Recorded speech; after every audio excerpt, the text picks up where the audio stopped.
आज का video start करने से पहले मैं आप सभी को एक लड़की नेहा की कहानी सुनाना चाहती हूँ।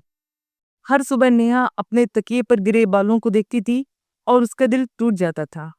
एक समय था जब उसके बाल उसकी पहचान थे, लेकिन अब हर दिन कम होते जा रहे थे। नेहा एक वर्किंग वुमेन थी। ऑफिस, घर, परिवार सब कुछ मैनेज करती थी। स्ट्रेस, थकावट और नींद की कमी अब उसकी आदत बन चुकी थी। जब बाल गिरना हद से ज्यादा हो गया तो उसने डॉक्टर से मिलने का फैसला किया। रिपोर्ट में साफ साफ लिखा था पीसीओडी, हार्मोनल इम्बैलेंस और इंसुलिन रेजिस्टेंस। डॉक्टर ने बताया शरीर में हार्मोनल गड़बड़ी, स्कैल्प में ऑयल का असंतुलन और शरीर की सूजन, ये सभी कारण थे बालों के कमजोर होने के। नेहा ने ठाना अब बदलाव लाना है। उसने हेयर ऑयलिंग रूटीन बदला, हेल्दी डाइट अपनाई और रोज योग करना शुरू किया। बस 30 दिनों में फर्क दिखने लगा। नेहा की कहानी हजारों महिलाओं की तरह है, लेकिन फर्क ये है कि नेहा ने निराश होने के बजाय रूट कॉज को समझा।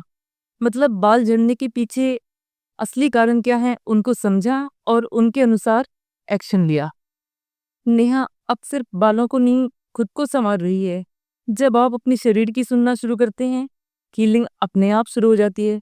अगर आप भी कुछ बदलना चाहती हैं तो पहला कदम उठाइए, इस चैनल को सब्सक्राइब करिए और इस सफर में मेरे साथ चलें। मैं डॉक्टर प्रियंका जोशी आपका स्वागत करती हूँ। नेहा की कहानी तो बस एक मिसाल थी। ऐसे हेयर फॉल के असली कारण चौंकाने वाले हैं और समाधान एकदम आसान। चलिए समझते हैं डिटेल में। सबसे पहले हम देखेंगे ऐसे कौन कौन से कारण हैं जो कि हेयर फॉल मतलब बालों के झड़ने के लिए रिस्पॉन्सिबल होते हैं। तो इनमें सबसे पहला है हार्मोनल इम्बैलेंस, मतलब बॉडी के अंदर हार्मोन्स का संतुलन बिगड़ जाना। तो ये कई कंडीशंस में हो सकता है। पहली कंडीशन है पीसीओडी। पीसीओडी की वीडियोस 3 पार्ट में है जो कि ऑलरेडी मैं अपलोड कर चुकी हूँ और जिनकी लिंक मैं डिस्क्रिप्शन में दे दूंगी। इसमें क्या होता है कि एक मेल हार्मोन होता है एंड्रोजन, जिसका लेवल फीमेल के अंदर बढ़ जाता है, जिससे बाल पतले और कमजोर होने लगते हैं, खासकर सिर के बीच वाले हिस्से में। दूसरा रीजन होता है थायराइड। जब थायराइड हार्मोन का सीक्रेशन जरूरत से ज़्यादा या कम होने लगता है तो बालों की जड़ें पोषण नहीं ले पाती हैं, जिससे बाल टूटने लगते हैं। इसके बाद में नेक्स्ट रीजन है मेनोपॉज। मेनोपॉज के बाद में एक फीमेल हार्मोन होता है एस्ट्रोजन, उसका लेवल कम होने लगता है, जो कि अभी तक बालों को मजबूत रखता था, और इसकी कमी के कारण बाल झड़ना शुरू हो जाते हैं। बाल झड़ने का अगला रीजन है न्यूट्रिशनल डेफिशिएंसीज, मतलब पोषक तत्वों की कमी।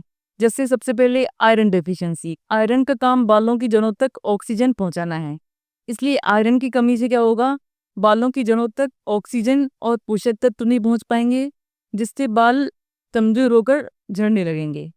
फिर है vitamin D deficiency. Vitamin D का काम है न्यू हेयर ग्रोथ कराना।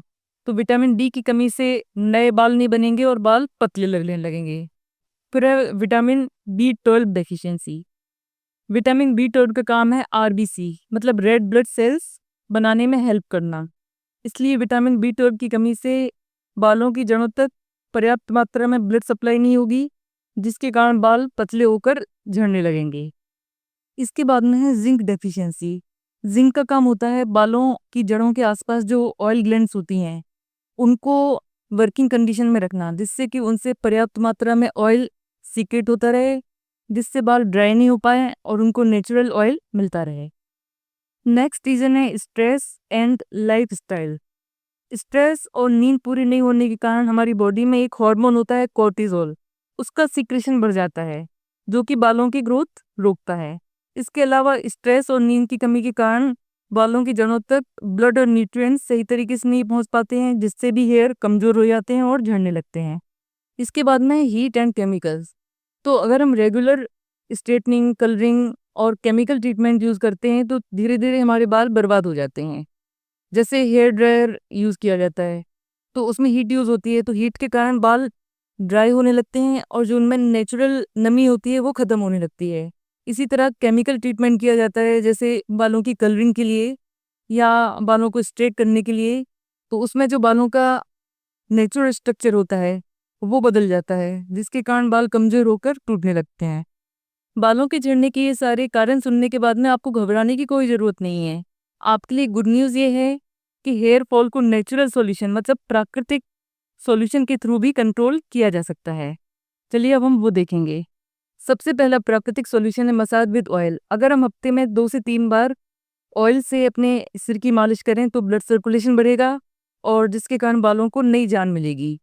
तो जो ऑयल हम मसाज के लिए यूज़ कर सकते हैं उनमें से इम्पोर्टेंट हैं कोकोनट ऑयल, जो कि बालों को पोषण देता है, रोज़मेरी ऑयल जो कि बालों की ग्रोथ बढ़ाता है, कैस्टर ऑयल मतलब अरंडी का तेल, ये बालों की थिकनेस बढ़ाता है, फेनुग्रीक ऑयल मतलब मेथी का तेल, ये बालों की स्ट्रेंथ बढ़ाता है।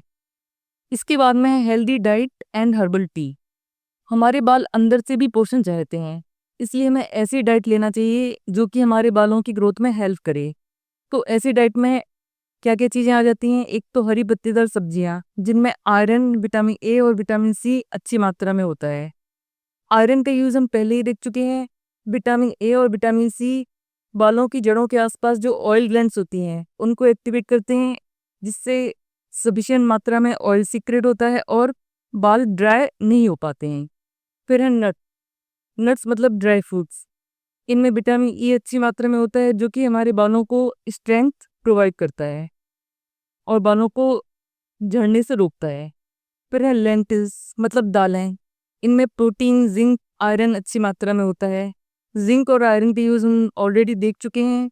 और प्रोटीन क्या करता है? बालों के स्ट्रक्चर को बनाने में हेल्प करता है। फ्रूट्स में एंटीऑक्सीडेंट्स होते हैं। एंटीऑक्सीडेंट क्या करते हैं? कोलेजन नाम की प्रोटीन की प्रोडक्शन को बढ़ाते हैं जो कि हमारे बालों की ग्रोथ के लिए ज़रूरी है। इसके बाद में है yoga and stress relief. Yoga करने से क्या होता है कि ब्लड सर्कुलेशन बढ़ता है और हमारे सिर तक ऑक्सीजन रिच ब्लड जाता है, जिससे बालों को नरिशमेंट मिलता है। डीप ब्रीदिंग करने से स्ट्रेस कम होता है और पूरी बॉडी में ब्लड फ्लो बढ़ता है जो कि हमारे हेयर ग्रोथ के लिए ज़रूरी है।